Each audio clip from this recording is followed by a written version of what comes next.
menjelaskan mengenai PBB atau pajak bumi dan bangunan. Salam mendengarkan.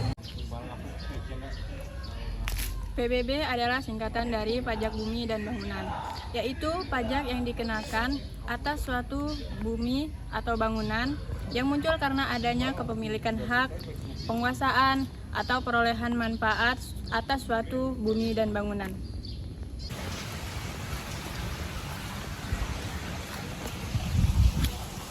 Mengenai aturan dari PBB diatur dalam Undang-Undang Nomor 12 Tahun 1994 tentang pajak bumi dan bangunan.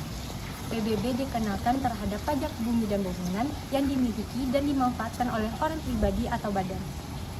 Objek pajak dari PBB P2 adalah perkotaan dan pedesaan seperti hotel, bangunan, pabrik, tanah kosong, dan sawah.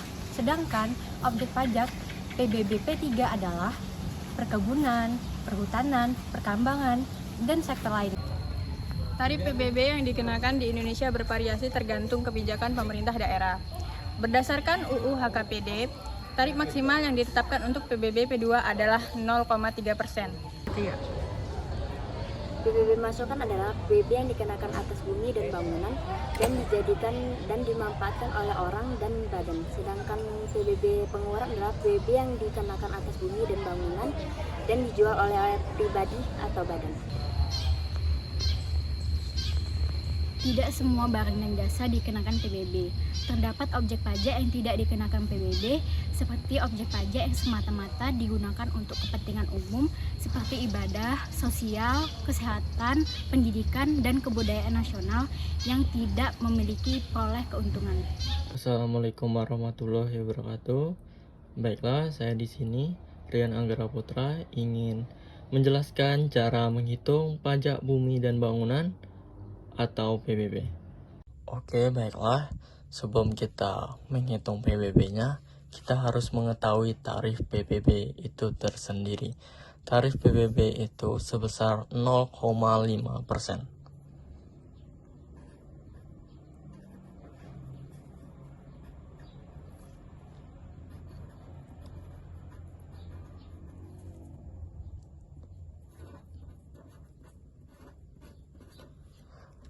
Jika nilai jual objek pajak itu lebih besar dari 1 miliar, dikenakan pajak 40%. Dan jika nilai jual objek pajak itu kurang dari 1 miliar, dikenakan pajak 20%.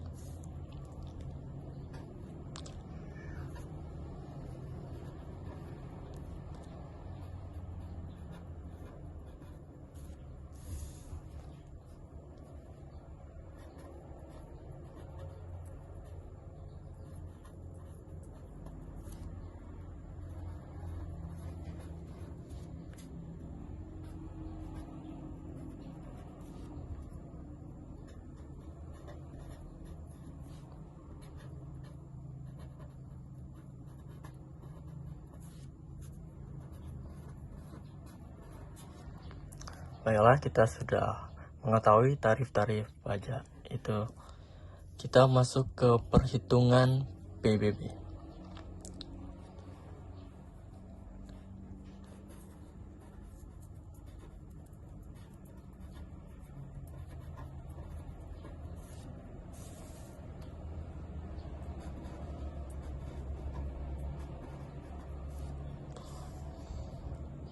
Jadi kita bisa melihat luas tanah Pak Iqbal sebesar 400 meter persegi dan NJOP tanahnya sebesar 1 juta rupiah.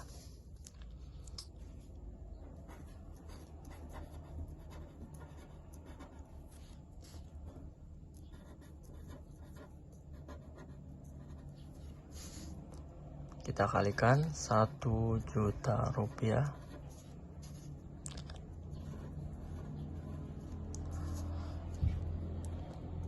400 kali 1 juta rupiah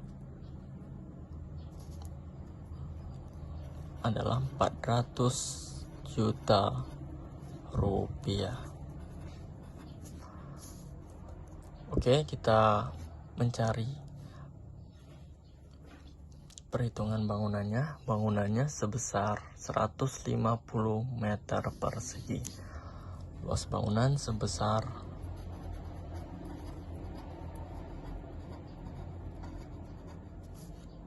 150 meter persegi dan NJOP bangunannya sebesar 2 juta rupiah. Kita kalikan 2 juta rupiah.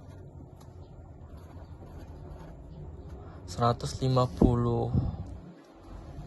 kali 2 juta rupiah adalah 300 juta rupiah.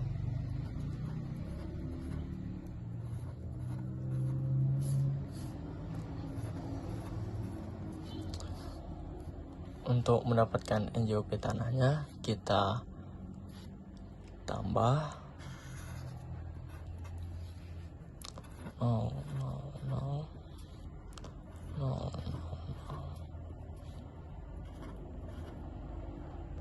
7. Oke, NJOP tanah dan bangunannya sebesar 700 juta rupiah.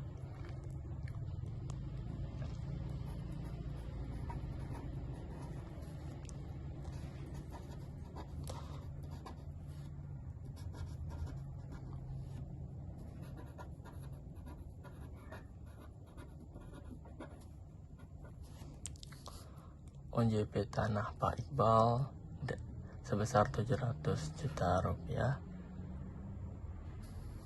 Oke, kita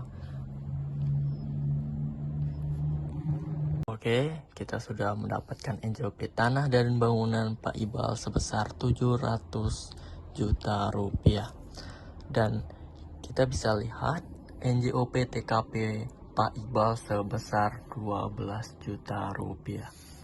Jadi kita kurangkan 700 juta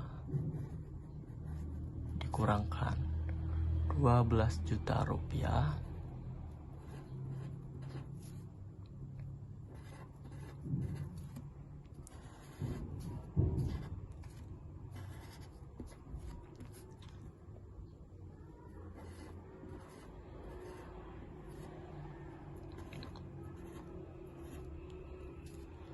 Ratus kurang 12 kita dapat 688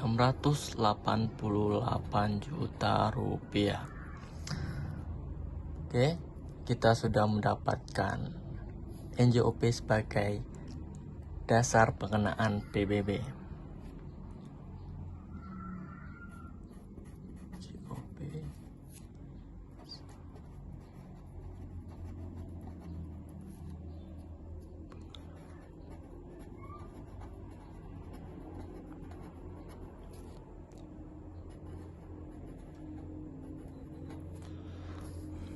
Jadi pengenaan PBB-nya sebesar 688 juta rupiah.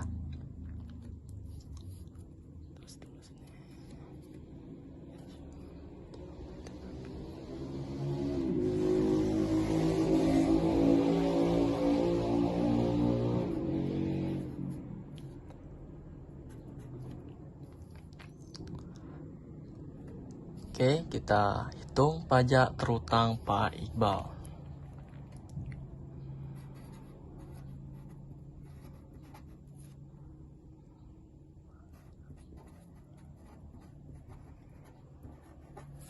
Jadi pajak terutang Pak. Jadi pajak PBB itu dikenakan tarif 0,5%. 0,5%. Dan Pak Iqbal total pengenaan pajaknya sebesar 688 juta rupiah. Jadi NJOP-nya, nilai jual objek pajak Pak Iqbal, kurang dari 1 miliar, yaitu dikenakan pajak 20%. 0,5% dikali 20% dikali 680 juta rupiah.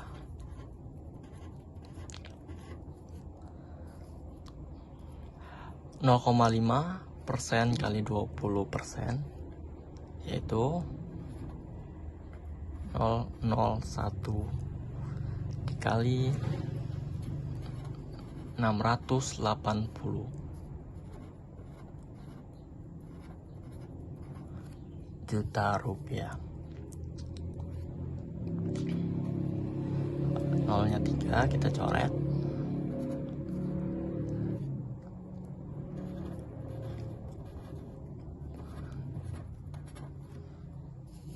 Jadi pajak yang dibayar Pak Iqbal per tahun sebesar Rp688.000.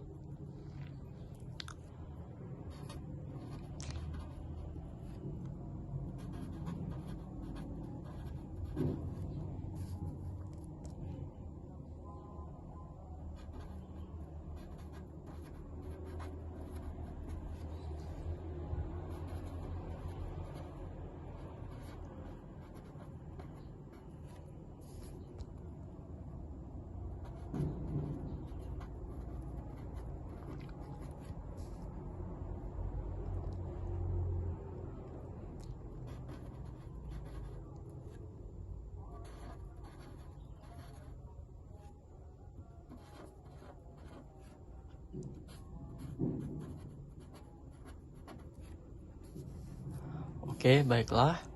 Sekian dari penjelasan saya. Semoga mudah dipahamin. Maaf jika ada salah kata. Saya ucapkan terima kasih. Mekanisme pengumpulan dan penyetoran objek pajak dilakukan oleh pemerintah daerah.